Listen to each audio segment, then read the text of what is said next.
Welcome to Season 2 with the Market Mystics, where we discuss and redefine markets, wealth, and trading on Earth as it is in heaven.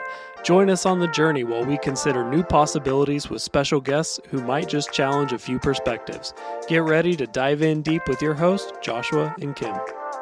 Hey, everybody. Welcome back to Market Mystics, but also to part 2 of our talk about money. Yeah, our money talk. It's good. It's good. Well, let's jump right into it. So first, I want to ask you a question. Okay. If money was a physical being that lived next door to you, what would your relationship with it look like?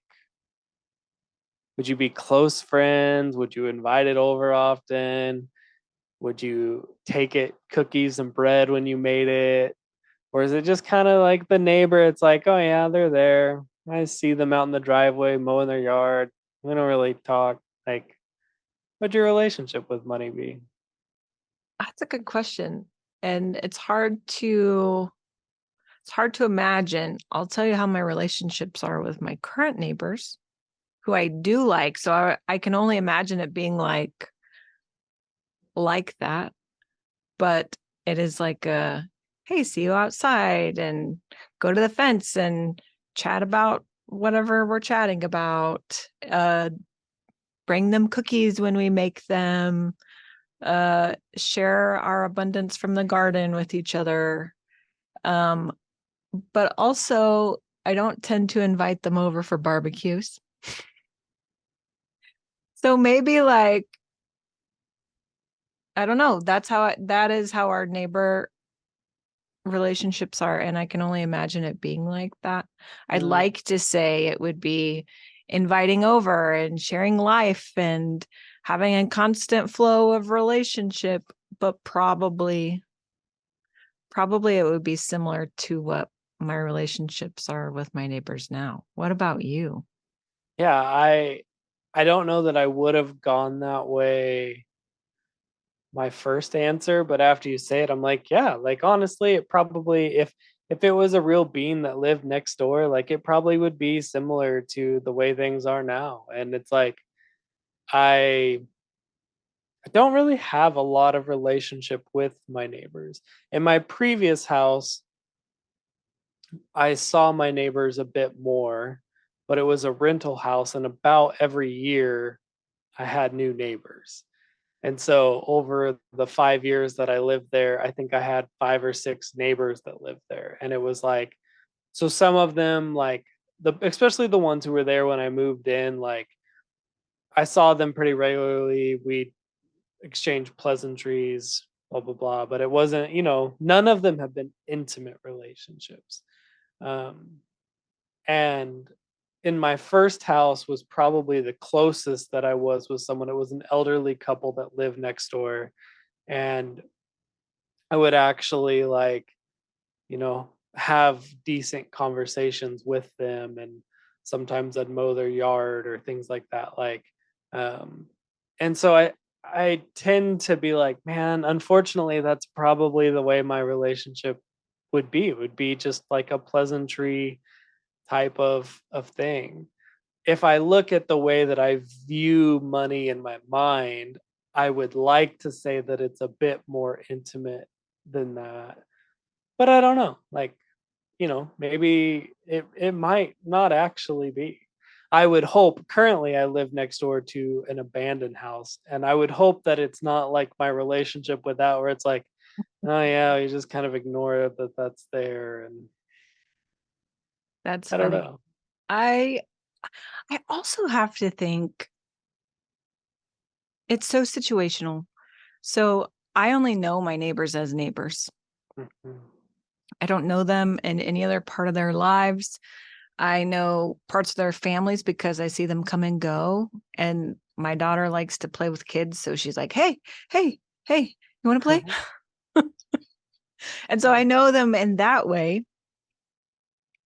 But also, if I knew money before they became my neighbor, it might be different if there was already a relationship. Because I think, Josh, if you and your wife moved in next door, our neighbor relationship would probably be much different than my relationship with my other neighbors, right? That's a good I point. would have you come over for barbecues. We would watch movies together, Mhm. you know?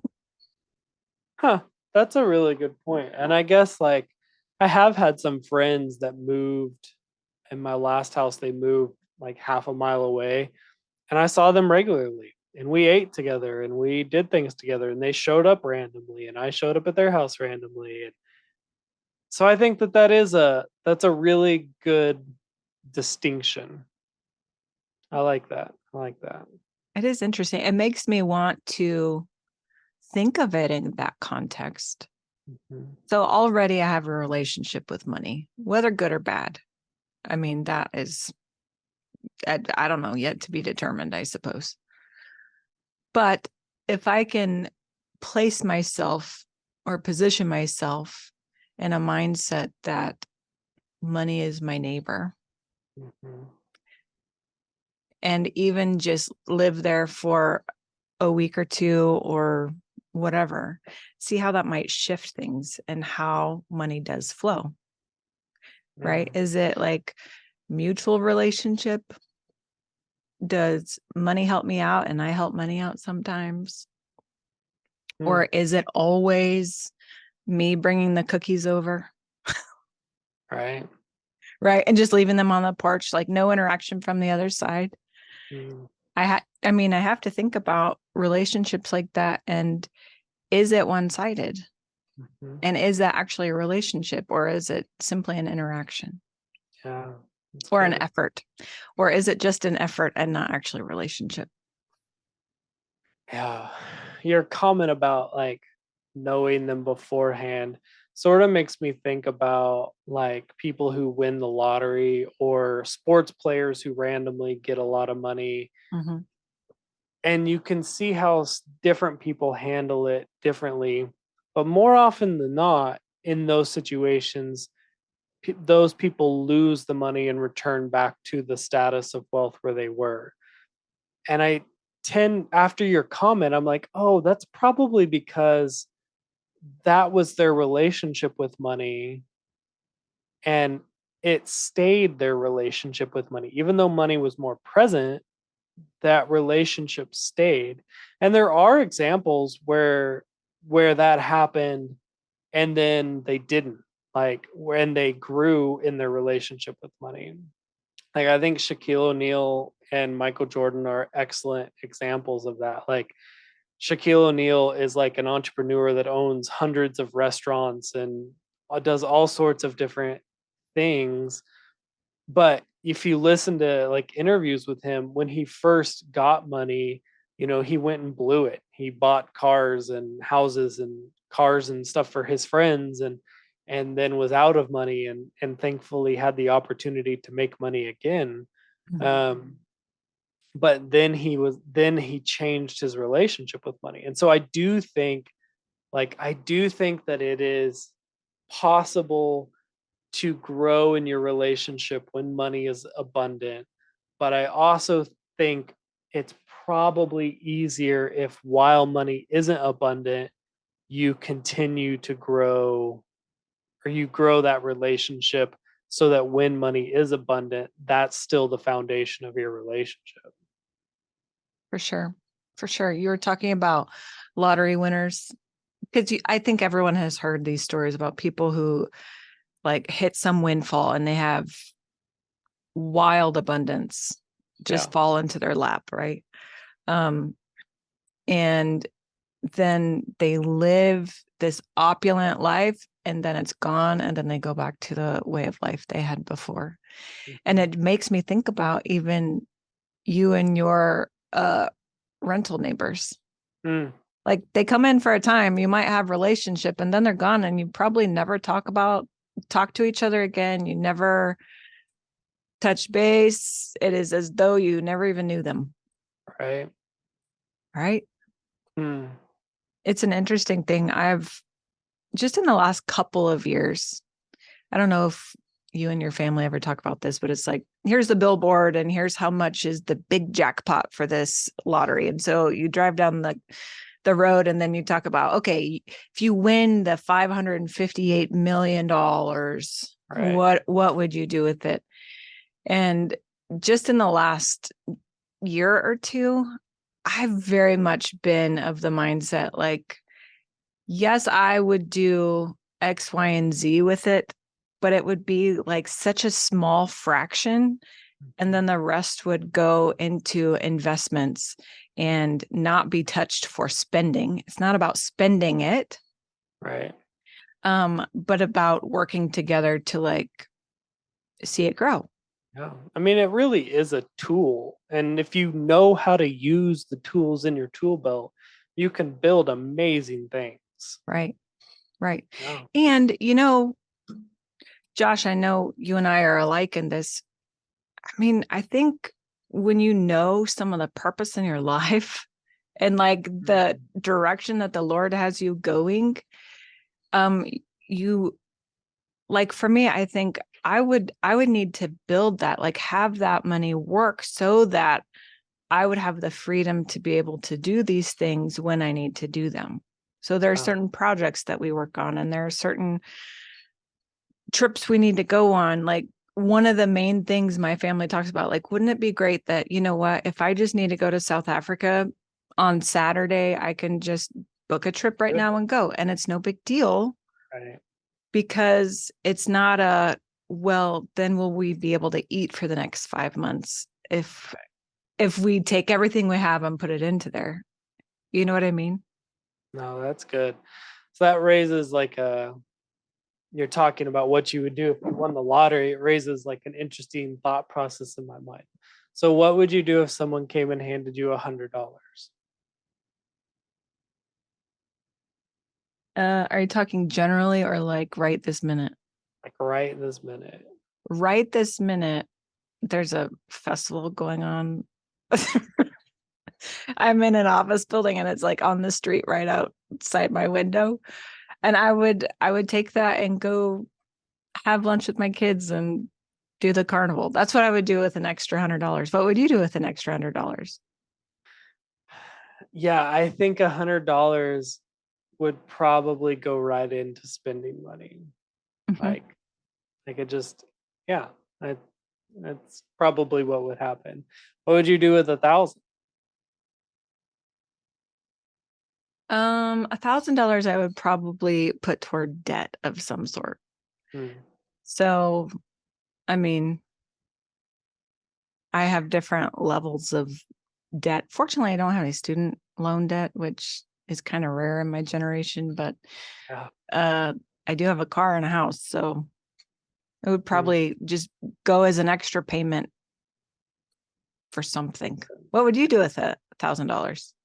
Yeah, I think there's some there's some trips that my wife and I would like to do to visit friends or family in other places, and it would probably go towards one of those trips.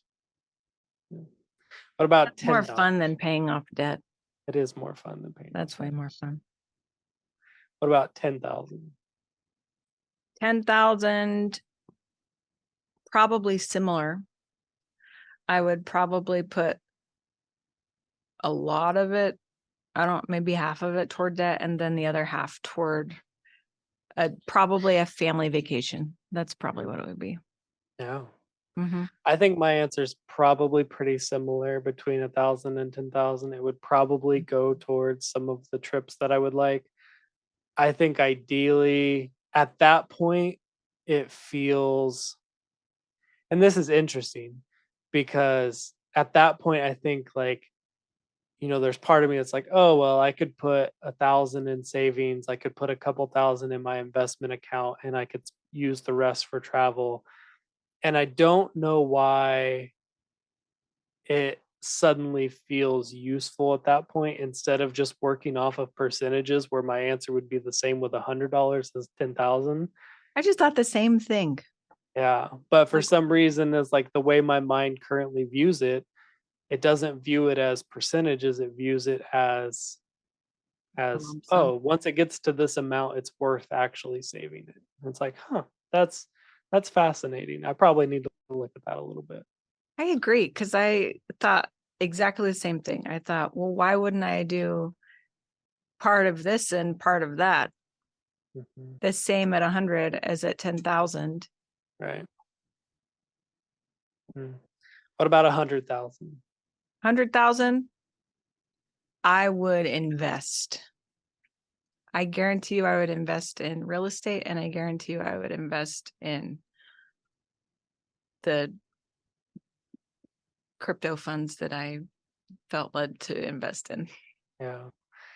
I think my answer just continually builds on itself. Like there would be a portion that I would use for some spending. At that point, I might consider some upgrades to like my wife's car or like my laptop or things like Mm.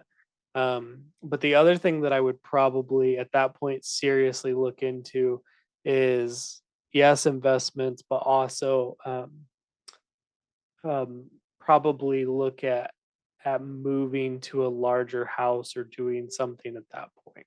Like, Mm. and I don't know, 100,000 may not be enough to just outright buy a property that I would want, but it it would be enough for me to start looking at the possibility of that. Sure. Sure. I think also at that point, that seems like enough money to invest in some of the projects Yeah, um, that we're involved in. that we're involved in and that we want to pour into. You know Yeah. what I mean? What about 1,000,000? It'd be same answer, Uh, but it's on such a smaller percentage, Right. you know, pay off debt, have a nice family vacation, invest in real estate, invest in some of the funds that I support, invest in some of the projects I support. And also well, I don't know that I would say I wouldn't touch some of it. I would put it in investment so that again, it could be working and growing Yeah. without like having to babysit it. I've been I think my answer would be very similar to that as well. Like there would be portions of it that would be used. I would probably look at moving, and I would definitely look at investing in some of the projects that we're doing. But Yeah. I think it's interesting that you talk about like, oh, I wouldn't necessarily put it in savings. Um, and I think that's interesting because there's um, a quote from Warren Buffett that says, if you don't learn to have your money work for you while you're sleeping, you'll work till you die. Hmm. Um, and I just think that it's fascinating because a lot of high net worth individuals tend to not have lots and lots of cash on hand.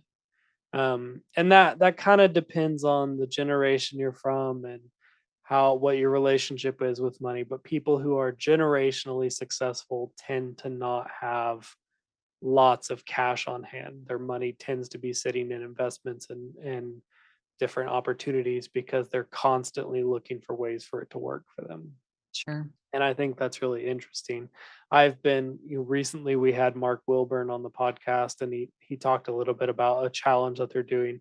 By the it just wrapped up, but it's been about taxes and understanding the tax code and understanding not how to not how to get out of paying taxes, but how to use the tax code for your like as a benefit. And I think it's been really fascinating and really educational and just kind of understanding like um I'm gonna get these numbers wrong, but there's something like 17,000 pages in the tax code, and 30 of them tell you how to pay taxes, and the rest of them are like rules about, well, you have to pay unless you do this, or if this is there and then this is the law for this and this is how works.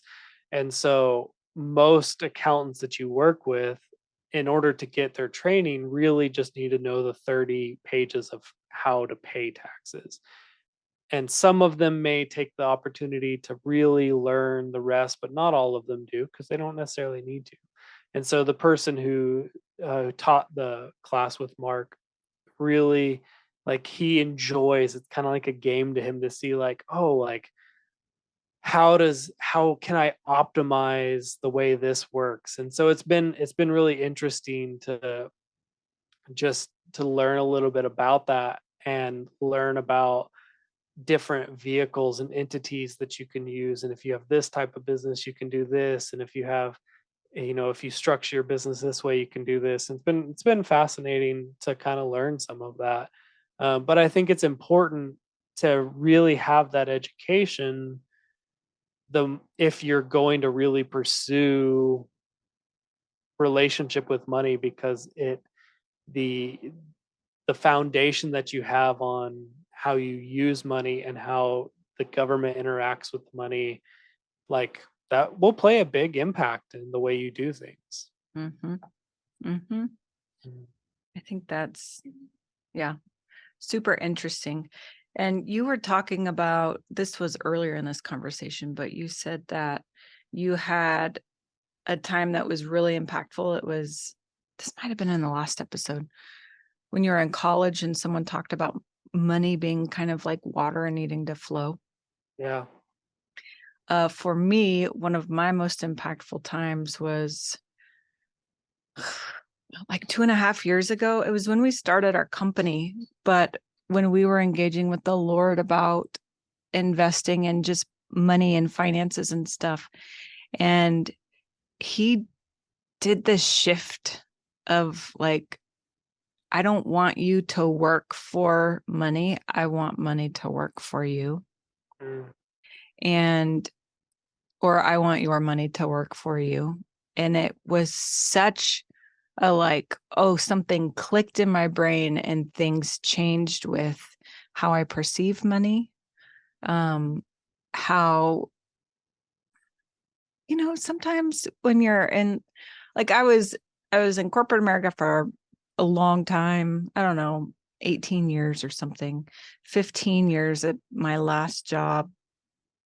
And it just gets to the point where I go and I am trading my time and my energy and resources to go do work for this company. And then they give me money.